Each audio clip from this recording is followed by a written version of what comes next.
Vekni and Sorin decided to travel to Vigor Valley City in order to complete one of the tasks Lady Arose asked of them. Lady Arose had given the adventurers a ring and asked them to find the blacksmith, Tiger Keg, and to have him craft a tiara using the ring's setting. Before leaving the city, Vekni and Sorin spoke with Boomadon and Lady Arose in the Queen's Grace courtyard. Curious about the relations between a fairy and a Goliath, the adventurers learned the love shared between Arose and Boomadon was not physical. Sorin and Vekni traveled 3 days west in the direction of Vigor Valley City. The party observed smoke in the distance towards the direction of the destroyed Serv's Tavern. Sorin and Vekni decided to investigate the origin of the smoke. As they neared the smoke, they observed a flying, flaming steed, ridden by an armored half-orc, wearing red and orange colors. A large axe was strapped to his back. The flaming steed was heading roughly in their direction. Thinking quickly, Sorin casted Minor Illusion to make it appear as though he and Vekni had a translucent magic barrier protecting them. The rider flew by, glared at the pair, then continued on his way past them. The party continued towards the smoke, where they encountered the aftermath of a battle. Wagons and one sigils were burning near the remnants of Serv's Tavern, and dead men hung from nooses. There were dead One soldiers laying on the ground as well, mixed in with some dead Forte soldiers. A man wearing splendid red armor and a red great helm, with 2 long horns and the design of a demon head as a visor, stood near a half-dozen living Forte soldiers. Sorin and Vekni spoke with a splendidly armored man, who they learned was named Karagonda, one of the 2 leaders of Forte, who ruled with another man named Frank Mandrid. They deceived Karagonda after presenting him with the letter of passage they received from one of Frank Mandrid's subordinates in Serv's Tavern a month prior. Vekni claimed she and Sorin just wanted to visit the large tavern in Vigor Valley City, because, as Sorin put it, the 2 of them were connoisseurs of fine drink. Sorin and Vekni put on a show for Karagonda's men, partying and drinking with them near the fallen soldiers, destroyed wagons, burnt sigils, and obliterated tavern. Afterwards, Karagonda permitted the duo to go, but he warned Vekni that if he found out they lied to him, they would meet a most horrible fate, worse than death. A shiver ran down Vekni's spine at Karagonda's ominous words. Karagonda also instructed Vekni to find Lorgan in the Vigor Valley City Tavern, and to tell him they were sent by Karagonda. He explained Lorgan would set them up nicely. The adventurers continued on their journey and entered through the gates of Vigor Valley City. They observed many Vigor banners and credos as they traversed the town. The party made their way through the Valley Shopping Center and entered the blacksmith. Inside, Sorin spoke with Tiger Keg, the blacksmith Lady Arose sent him to find. Sorin asked Tiger Keg to use the setting of the ring Arose gave him to make a tiara. Tiger Keg was confused at this request, as he was not experienced at working with jewelry. Sorin casted suggestion on Tiger Keg, getting him to agree to do the job and to stop asking questions. Before leaving the shop, Vekni looked over Tiger Keg's wares. She was surprised to find most weapons in the smithy were shoddily made and of poor quality. Vekni and Sorin left the blacksmith and made haste towards Lorgan's tavern. Upon entering, they found an enormous tavern. There were bounties posted behind the bar, and the adventurers noticed a multitude of tables filled with people. Each table seemed isolated from the other tables, and the patrons at each table had distinct battle standards, sigils, and colors representing various factions. Honesty was in the back of the tavern, playing music on stage.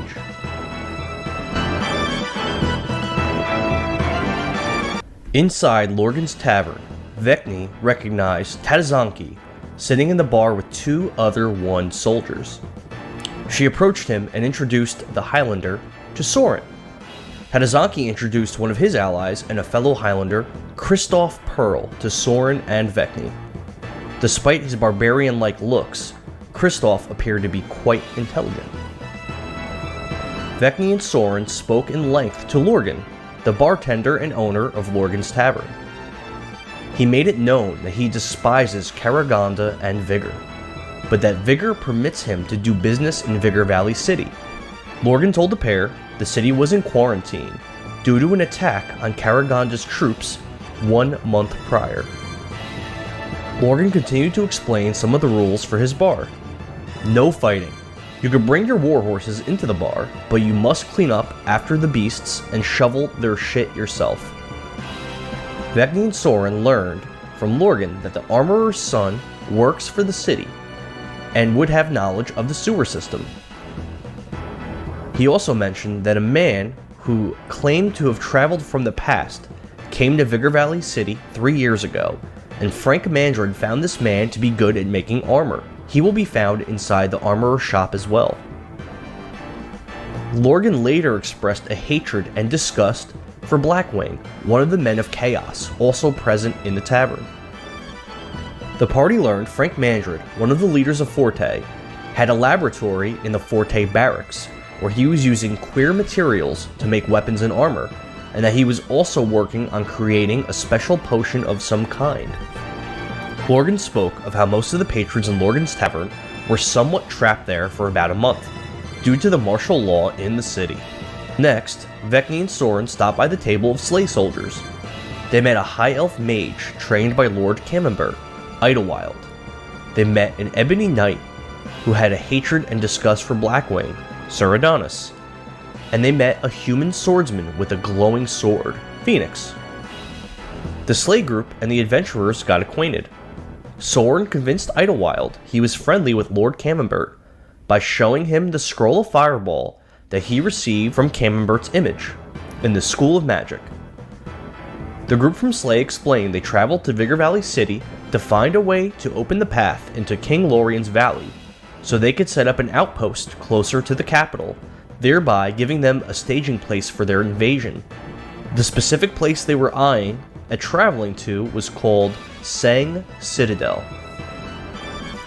Vekni and Sorin were able to convince the Slay men to become acquainted with Tadazaki and the others of One. Next, the adventurers spoke with Sir Trentum and Blackwing of Chaos. Sorin tried to act cocky, thinking it would impress the men of Chaos, but Blackwing was standoffish and insulting to both Sorin and his companion. Vekni mentioned she knew Rothschild, and that he was incarcerated in the Queen's Grace dungeons, but she neglected to speak of his demise. Sir Trentum formally introduced himself to Sorin and Vekni as the Knight of Peaches. The Peach Knight apologized for Blackwing's poor demeanor. Vekni advised Trent that Rothschild must have failed his mission at Whittle Falls. The Knight of Peaches explained Hainsworth commanded Rothschild to blow the entrance to a cave behind the falls, where a threat lurked that could end the world. He explained he and Blackwing snuck into Frank Mandred's laboratory and stole the dynamite for Rothschild's mission, but now they would have to get more dynamite. Trent asked Vekni to collapse the cave for Chaos and Lord Hainsworth. While speaking further with Trent, he revealed the reason Hainsworth killed Queen Inez's sister, Shalsis, was to steal her earrings, the Tears of Dovah. Apparently, Hainsworth desired these earrings very badly. Vekni and Sorin convinced Slay, One, and Chaos to work together to kill Frank Mandred and escape the city, despite the enmity between Chaos and Slay. As the groups got to know each other, Blackwing hurled insult after insult at the other alliances, and the adventurers as well. He was generally a douchebag with every word he spoke to everyone in the tavern, even his ally Sir Trentum. Despite this, Blackwing had nothing but praise when speaking of his leader, Lord Hainsworth. Blackwing said he believed Hainsworth was destined to save the material plane from a coming calamity. He explained Hainsworth would need to become King of Dovah first for the world to be saved. The adventurers met Gragas Stormbringer in the tavern. He was a former member of the Order of the Burning Fist. Sorin greeted Gragas with respect and admiration, remembering the tales he heard of the Burning Fist from his father, King Dokkan Swiftwater of Ferelden. Gragas told the story of how he and his allies got sucked into a black hole after defeating the vampire Vlad, son of the devil, in Ferelden 25 years ago. Gragas continued that he suddenly awoke in Dovah a few years back. Shortly after that, he joined a mercenary company called the Silver Swords, and then later became the commander of their 2nd Legion. Gragas spoke of how he missed his old friends. He explained he was in love with a former member of the Burning Fist, a young human witch, Marigold Mandred. Gragas heard she was alive and in Dovah. He asked the party to find her and to tell her of his feelings. Gragas said he would join in a new adventure once he had her answer. He explained he heard Marigold had a brother who worked in Vigor Valley City as a researcher. Gragas said he had not been able to work up the courage to seek out this brother, so he asked the adventurers to speak to him on Gragas' behalf. Marigold's brother's name was Frank Mandred. Sorin agreed to help Gragas. Sorin and Gragas shared some old stories about King Dokkan, enjoying themselves and building a rapport. Next, Sorin and Vekni went over to the table of men from Lions. They spoke with Wundrin, a former member of the Burning Fist and current member of the faction called Lions. He appeared to be under the influence of a leafy green substance he smoked in front of them. Wundrin explained that despite Lions' alliance with Forte, Karaganda has been bullying their group. Since Lord Leonidas allowed the One Army to pass through Pridecutter Keep, Leonidas has been very concerned Karaganda might harm them. Wundrin and his group came to Vigor Valley City to petition Frank Mandred and Mayor Shroud to have Karaganda lay off them. Wundrin said their efforts had failed so far and asked the party to assist them. Sorin deceived Wundrin into signing Lord Winnegar's ally ledger, but as he was about to sign it, he was interrupted by a man of lions with battle talons strapped to his sword belt. The man, who was later revealed to be called Striking Owl, with the given name of Morio, stated he was put in charge of this group. He scribbled a crude map of King Lorien's Valley, with the location labeled as DSHQ circled on it. He asked Vekni and Sorin to deliver this map to Lord Weald, in exchange for Wundrin's signature. Later, Sorin and Vekni spoke with 2 lizardmen of Frank. One was larger and armored, while the other was smaller and unarmored with daggers on his sword belt. The larger one stated the lizard folk should rule Dovah, but Snorian, their leader, lacked the ambition and will to do so. The lizard folk said they came to the city to kill Frank Mandred and rescue Snorian's wife, Lady Epona, from the Forte barracks. The smaller lizard folk gave the adventurers a dagger with the design of a black bird surrounded by orange flames on the hilt. He asked them to plunge the dagger into one of the Forte soldiers and leave it there after killing him, to frame Blackwing for the murder. Sorin and Vekni blackmailed the lizardmen with their own plot. The lizardmen agreed to work with Slay, One, and Chaos to kill Frank Mandred. Vekni noticed the black man from Queensgrace was in the bar, and she approached him. He did not seem interested in a friendly conversation, so she wished him a good day and went to speak with someone else. Next, Vekni and Sorin spoke with the man in purple armor, sitting by himself. She learned his name was Vittori, and he was following his son, Morio, around, who was not aware he was there. Vittori explained he had attacked Morio's leader, the Master, and he did not believe his son would forgive him. Vittori spoke of how he brought Morio to the Master as a young boy, who then trained and indoctrinated him. He explained the Master and his friends aimed to control Cortania, the material plane that they are all on. During her conversation with Vittori, Vekni revealed that just like Vittori, she also lost a son. Sorin was unaware of this part of his companion's past and his interest was piqued, but Vekni was evasive when asked to elaborate. She left Vittori's table and returned to the table of lions. Vekni spoke with Morio once again, revealing she knew his true name and who he really served. Morio disclosed the Master and his fellow Order members dispatched agents all over Cortania to influence the state of the world. He explained that was his purpose here in Dovah, and his purpose in service of lions. Morio said a person called Maki betrayed the order that the Master belonged to. He was sent to Dovah to guide the powers that be into ensuring Maki falls. Vekni and Sorin spoke with Morio at length about bonds, blood, and duty. Sorin eventually casted suggestion on Morio, successfully forcing him to try and make amends with his father, Vittori. Vekni brought Morio over to Vittori's table, reuniting them and beginning the process of healing old wounds. As the night came to an end, Honesty began to perform one of his ballads, a song about a drow attack and deception.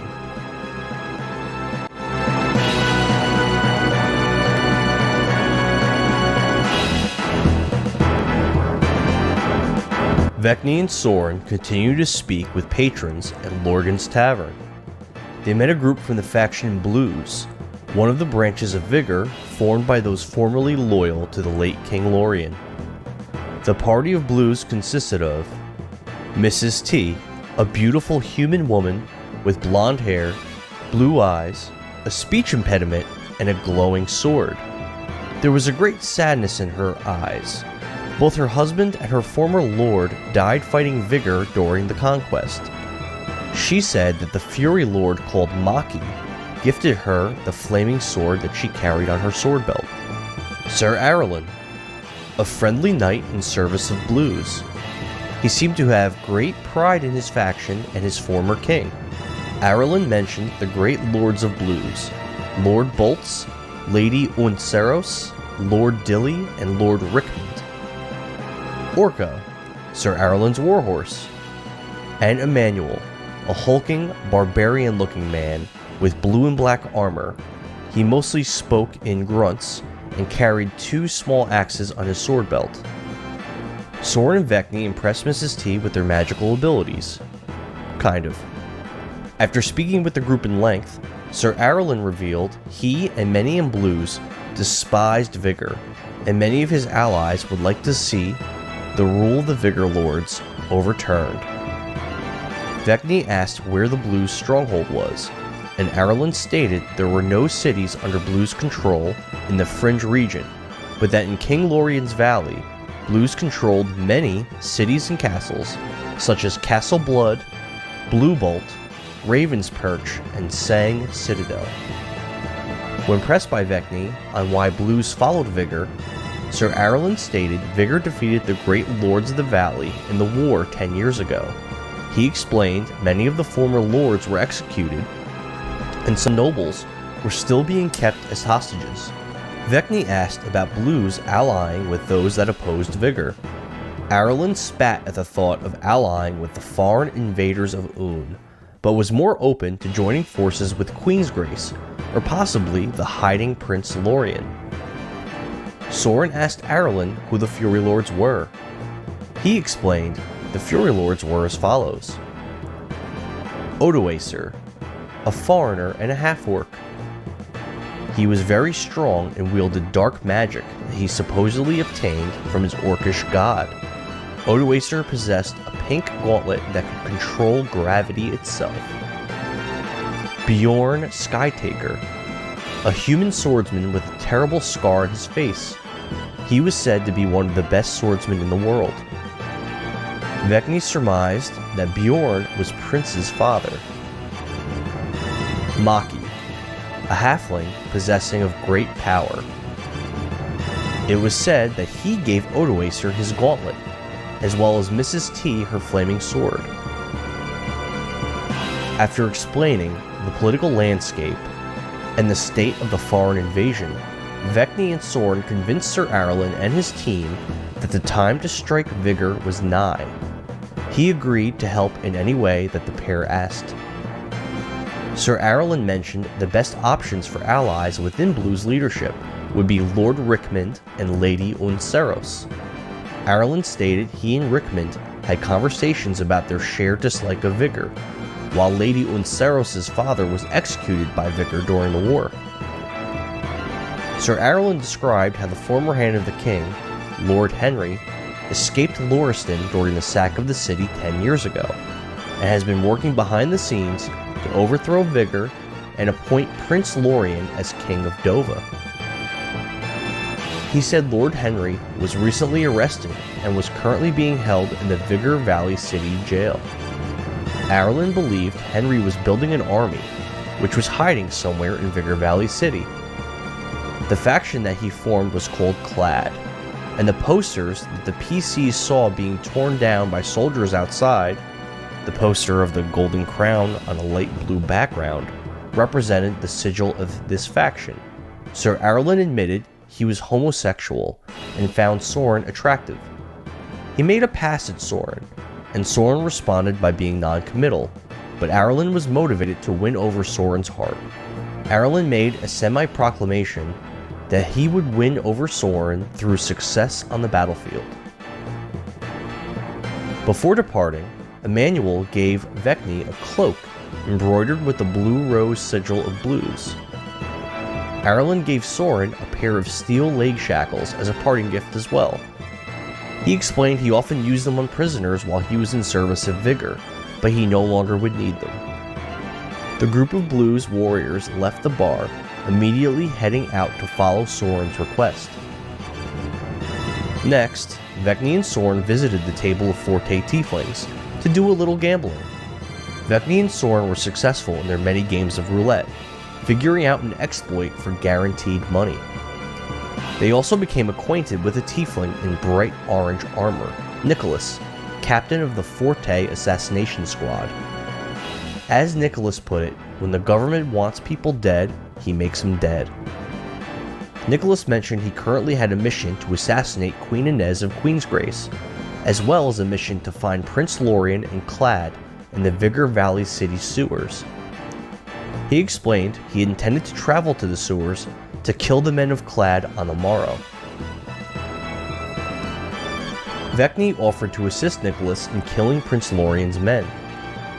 Nicholas said he would meet her at noon on the following day to accomplish this, and offered 10% of Lorien's bounty if they were to succeed.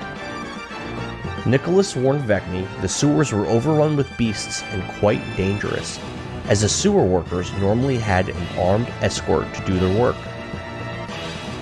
Vekni and Sorin retired upstairs to sleep for the night. Before sleeping, Sorin casted Find Familiar, summoning a jet black owl with fine feathers, wearing golden shackles on its legs. As an elf, Vekni only needed 4 hours of rest. So, after 4 hours, she started to head back downstairs when her rest was completed. She was met in the stairwell by Blackwing, who advised her Sir Trentham, Slay, and One set fires in the residential area to draw the Forte soldiers out of the barracks. He explained Sorin and Vekni would have about 25 minutes before the Forte soldiers began to return after controlling the fires. Blackwing agreed to escort Vekni and Sorin at Vekni's request, but stated he would not enter the Forte barracks to aid them. Vekni rushed upstairs to wake Sorin, and as she awoke him, both PCs could hear the thunderous sound of an army marching through the city. When Vekni and Sorin returned downstairs, Blackwing was nowhere to be seen. Vekni threw on the blues cloak that she received from Emmanuel, while Sorin casted Minor Illusion to make it appear as though he was wearing a Vigor cloak, and both adventurers left Lorgan's Tavern, venturing into the city. Vekni and Sorin observed many Forte soldiers hurriedly heading in the direction of the fire. The soldiers were unorganized and many were dressed sloppily. Vekni and Sorin reached the barracks and entered, where they found a small number of soldiers still changing and getting ready inside. The party searched some of the footlockers in front of unoccupied bunks, finding old uniforms.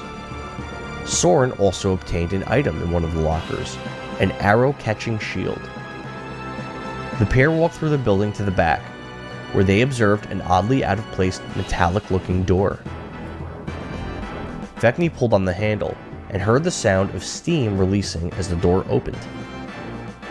The party stepped into a brightly lit room. The walls and floors of the room were white, and there were catwalks extending out above this strange orange liquid contained in a giant pool that spanned the entire room. Metallic battle suits of some kind were kept behind glass windows, and pure white bookcases and desks were contained within the room. Important-looking notes and books were laying on some of the desks. Sorin used his familiar to explore the room. On the far side of the lab, he observed a human researcher scribbling furiously in a notebook, while a female lizard folk rubbed his shoulders and whispered to him in Draconic. The lizard folk's skin oozed with pus and was covered in warts.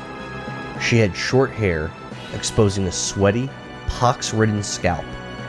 Her face and snout were oddly flat and misshapen for a lizard folk. She was fat. Her teeth were green-yellow and rotting. The party would soon learn that this pair were Frank Mandred, one of the Forte leaders, and Lady Epona, Snorian's wife, who was supposedly kidnapped from the village of Afrai. Sorin and Vekni snuck up on the pair while whispering to each other whether or not they would immediately assassinate Frank. They decided to speak with him first, and Sorin approached to introduce himself. Sorin asked Frank if he knew Marigold Mandred, the woman Gragas sought after. Frank confirmed Marigold was his sister. Frank offered to give the party information about Marigold if they tested some weapons for him. He gave the pair 2 prototype weapons to use in battle, so they can gather data for him.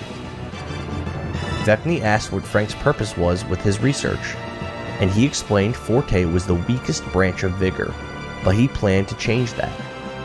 He was working on new weapons, battle armor, and a super soldier serum that could put Forte on top over the other branches. Vekni asked about Epona, and Frank explained the two once lived in the Lizardman village of Afrai, where Epona was married to their leader and chieftain, Snorian. Frank detailed how he and Epona shared a single night of drunken passion, and Epona became smitten with him. Frank said he left the village, and Epona followed him there. Sorin casted suggestion on Frank, convincing him to disclose what he knew about Marigold, before he and Vekni tested out the prototype weapons. Frank said for the past year, he heard rumors King Dokkan Swiftwater of Ferelden was seen frequenting Epona's bog. If true, perhaps he had been visiting Marigold there, as she preferred places like bogs and swamps and was a friend of Dokkan's in the past.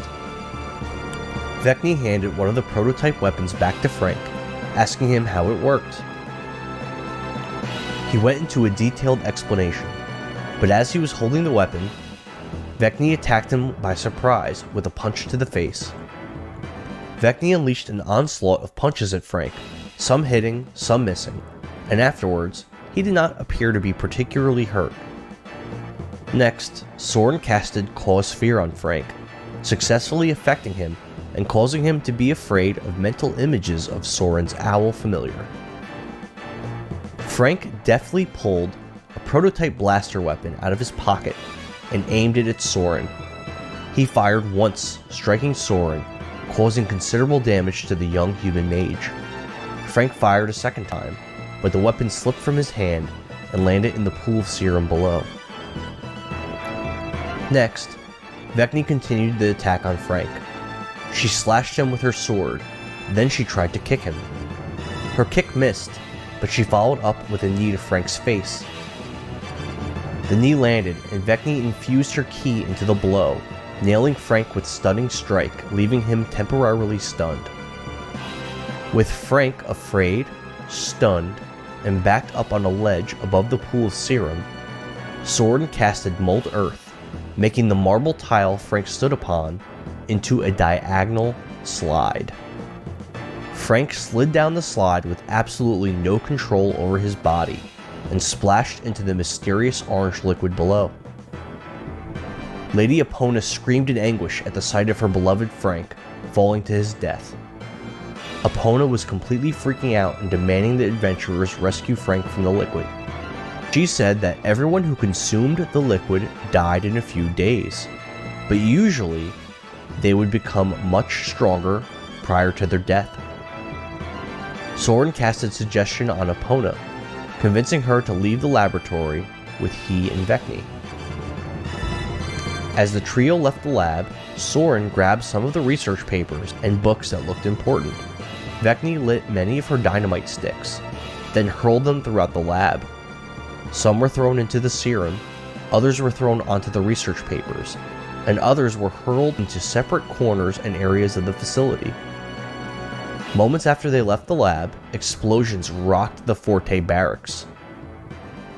Before going outside, Sorin casted minor illusion on Epona to make her appear to be a green dragonborn in an attempt to conceal her from Forte troops. The group ventured back into the city. On their way back to Lorgan's tavern, a Forte soldier stopped the group and questioned them. Sorin made up a tale about catching the dragonborn beating off in an alley and being dangerous. Sorin then casted Cause Fear on the soldier, but failed to affect him with the spell. Derek, the Forte soldier, became extremely suspicious while speaking with the group. Sorin eventually bribed him with 300 gold in order to get by.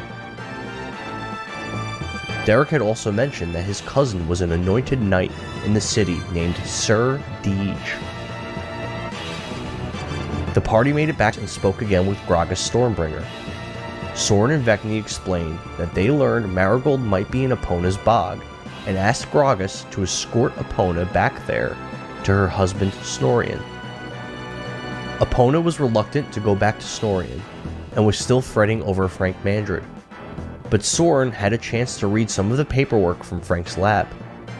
Realizing Epona had a son who lived back towards the bog, Sorin used that as leverage to convince Epona to return. Gragas and Epona departed together, heading towards the bog.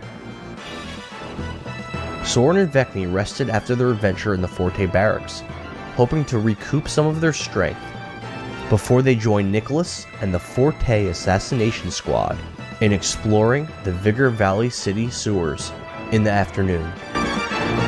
Vekni awoke in Lorgan's tavern after a brief rest. She got some breakfast and spoke at length with Lorgan. Lorgan complimented Vekni on her alliance building, calling it masterful. He asked if she belonged to a faction or had a sigil. She stated she served the Golden Tusk pirate fleet on the sea, but served no faction in Dovah. Vekni talked a bit about the group she became separated from. She spoke of the twin goblins and her 2 boys. When she spoke of Prince, Lorgan told her some bad news. A young pirate wearing a red coat and wielding a giant great sword attacked a group of pirates in Epona's bog. The pirates captured the young man, who Lorgan believed sounded much like Vekni's friend. Lorgan also advised Vekni he heard someone at Dankar's Fine Dining wanted to speak with she and Sorin. While speaking with Lorgan, Vekni learned more about blues. Lorgan explained the people of Dovah respected the rule and authority of the old knights and lords from the Lorien dynasty. To keep them loyal to Vigor leadership, the Fury Lords kept relatives of some of the old rulers hostage, while Maki gifted others powerful magic weapons. Lorgan and Vekni spoke about chaos. They discussed the zealous devotion Hainsworth's men had to him, considering him a messiah of sorts. Later, Vekni traveled to the armorer shop and met Trifle, the shopkeeper. He agreed to line Vekni's backpack to make it resistant to combustion and fire. Trifle explained Iridact, a dwarf who was off that day, makes weapons for the shop. He continued to show Vekni weapons and armor that were superior to anything Vekni had seen in the shop up until this point in the adventure. When Vekni was about to leave the armorer shop, she realized a man working at the anvil in the back of the room was her old flame, Miclean Greystone. Miclean appeared to be a young man in his prime, but he passed away from old age in 6335, 46 years ago. Miclean was the father of Vekni's son, who she never had a chance to get to know. Kevlian Greystone, first ranger of Slay, the half-elf without a nose. Order of the Burning Fist member and hero of Thaddeus. Vekni realized this man was actually her long-lost little boy. Vekni disclosed to Mictlian she changed her name and appearance. She dyed her hair, got a tan, spoke with an accent, and now went by the name of Vekni Avumque. She was no longer the high elf noblewoman from Coldbank, Marjorie Sharpeye. Vekni explained the Queen of Harganeth, Marathi, committed genocide on the High Elves of Coldbank, then burned the city to the ground 26 years ago. Marathi learned of Marjorie's existence and has put an enormous bounty on her head. So Vekni took to the seas with Captain Goldentusk and his fleet of pirate ships to evade capture. Vekni learned Mictlian was a slave to Tryfol the Armorer, ever since Mictlian's great skill at metalworking and blacksmithing was recognized by Frank Mandrit. Vekni told Mictlian she would free him on the following day. Mictlian was happy to be reunited with his lost love, but asked she refrained from killing Tryfol, as his master was a good man. Vekni did not commit to spare Tryfol. Vekni began to walk back to Lorgan's Tavern. Meanwhile, Sorin awoke, and after some morning preparations, he walked downstairs to the bar area of Lorgan's Tavern. Sorin approached a table filled with individuals wearing blood mist colors and sigils. The table consisted of a small group of orcs and a human wearing black and red armor and the attire of a knight. The human, Sir Galloway, told Sorin his group once served blood mist, but no longer did. Galloway explained blood mist sold children and did all sorts of bad things, so he left them. He continued saying the orcs were his posse and would follow him wherever he chose to go, and he was currently looking for a better liege to serve under. Sorin told Galloway that he had met Lord Craven previously, and Galloway was surprised Sorin survived meeting the Blood Mist leader. Sorin stated he liked to make friends in low places. Sir Galloway told the story of how he was in the Vigor Valley sewers and saw a man he recognized from wanted posters. Galloway said he captured the man, who turned out to be a wanted rebel of great importance, Lord Henry, the former Hand of the King. Galloway explained after turning in Henry, he was anointed as a knight. Galloway said when he turned in the bounty, he met a woman. He explained her name was Rochambeau, and she was the mayor's bodyguard. He stated that he believed Ro was checking him out. He added maybe he would join Forte so he could be with her. Sorin congratulated Galloway for becoming a knight, making money, and meeting a woman he liked. Galloway was very excited to be a Sir and talked with pride about how he now had to come up with a sigil and would have the opportunity to have descendants carry on the name of his new house. Galloway asked Sorin to serve under him, but Sorin declined and deflected by giving Galloway advice on how to expand the power of his newly formed house. Galloway admitted he was new to politics and listened intently to Sorin's advice. Sorin educated Sir Galloway as to the current state of leadership in the ranks of Forte and suggested he go see the mayor. Sir Galloway gave Sorin some information about another knight in the city, Sir Deej. He explained Deej was dating the woman Galloway liked, Rochambeau.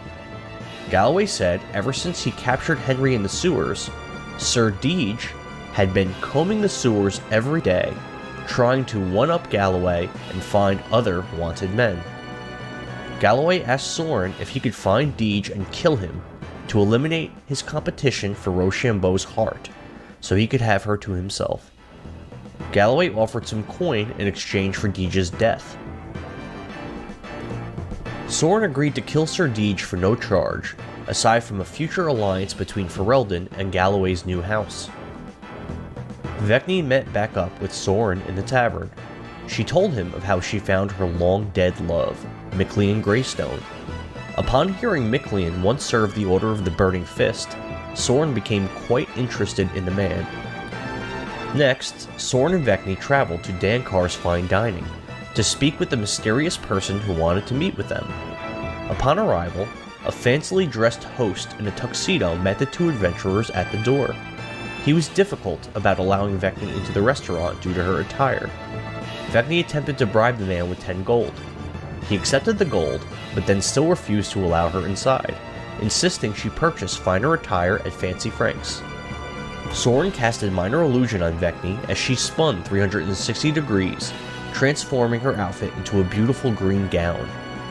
After another 5 gold tip to the host, he seated Sorin and Vekni towards the back of the restaurant. Vekni asked the host to fetch Dankar, and he held out his hand for another tip. Vekni tipped him 2 gold. The host stated he would get her, but he wasn't sure how busy she would be. Vekni sighed and tipped him another 3 gold. He agreed to bring Dankar over to Vekni and Sorin. After ordering white wine and some appetizers, the PCs were approached by Dankar. Dankar was an older blonde human woman, approximately 50 years old. She was probably quite good looking when she was younger. Dankar directed the waiter to bring Sorin and Vekni glasses of champagne, courtesy of 3 noble-looking ladies at another table. Dankar directed the adventurers to go to the table as the woman wanted to speak with them. The party walked to the 3 ladies and met them. One was a young, blonde, teenage girl wearing a gold and red dress. She was the daughter of deposed King Lorien, Princess Tyraz. Another was the most beautiful woman either PC had ever seen. A dark-haired woman in a blue dress with a blue veil in her hair. She was very flirty, batted her eyes, and pursed her lips. She was Lady Lothston of Furia. The last woman was quite ugly. She was a blonde in a blue dress, with a big nose. She was slightly chubby and middle-aged. One of her eyes was askew. She was also quite crass in her speech. This woman said that she was the wife of Lord Dilly of Blues. Her name was Lady Waller. Sorin took Lady Lothston's hand and kissed it during introductions. Princess Tyraz also held out her hand to Sorin.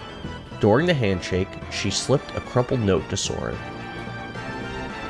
Vekni asked the 3 ladies why they were invited to Dankar's and how they knew who she and Sorin were, but the 3 women looked confused. Lady Waller asked Vekni what the fuck she was talking about. Vekni started to doubt that anyone from this group of women invited them to Dankar's. During their conversation with the women, Lady Lothston divulged she was of Furia and served directly under the Fury Lords. She was very flirty and acting quite demure with Sorin. He did not show Lothston the attention she desired, and she grew frustrated Sorin was not acting as though he was attracted to her. Lady Lothston explained to the PCs that Princess Tyraz was raised by Vigor since she was a young girl and was a loyal vassal of the rightful rulers of the kingdom. Tyraz stated she was happy, but wished her rebel brother, Prince Lorien, would stop trying to conquer the kingdom. At Sorin's suggestion, Lord Sorin, Captain Vekni, Princess Tyraz, Lady Lothston, and Lady Waller raised their glasses and toasted to Vigor. Sorin asked for an audience with the Fury Lords and asked Lady Lothston which Fury Lord she served. Lothston explained that while she served all 3, she hailed from the castle of Sadism, which belonged to Odoacer. Sorin asked what she could tell him about Odoacer. Lothston stated Odoacer was a strong man with powerful magic. She explained there was talk of how Dovah was without a king for the past 10 years. It was said Odoacer was a candidate to become king and marry the princess. Sorin asked Lothston if she could arrange a meeting between himself and Lord Odoacer the next time she saw him. Lady Lothston agreed. When describing Odoacer's red and gold armor, flaming, flying steed, which Lothston said was called Apocalypse, and queer pink gauntlet, Vekni and Sorin became certain that this person was the same one they saw flying overhead on the plains just prior to their encounter with Karaganda. When Vekni mentioned Odoacer must have just battled 1 troops prior to them seeing him, Lady Waller stated she knew Lord Winnegar of 1. She said he was a sleazeball and a man she didn't trust. Vekni said this made sense as 1 and Vigor were in open war with one another. Waller went on and continued she knew Winnegar from before the war. She added Winnegar was once a bounty hunter alongside the man known as King One in Dovah. Waller told the story of how one once worked out of the bounty hunter's hall in the Abandoned. He and Whittaker left Dovah and traveled to Un, where one aided the king and queen in quelling an uprising. The queen took a liking to one and granted him a lordship and lands. Shortly after that, he turned the other lords of Un against the king and queen and took over the country. Lady Waller explained that afterwards he decided to return to Dovah and conquer his homeland. After the conversation, Sorin and Vekni returned to their table to eat. While there, Sorin read Tyraz's note, which was seductive, and requested Sorin meet her in the bathroom. When Vekni looked over to the table of the three women, she scoffed at the princess for sitting calmly and cordially with her kingdom's conquerors. The princess stood and walked away while Vekni looked over at the table. After arguing who would follow the princess into the bathroom, both PCs agreed Sorin would go speak with her.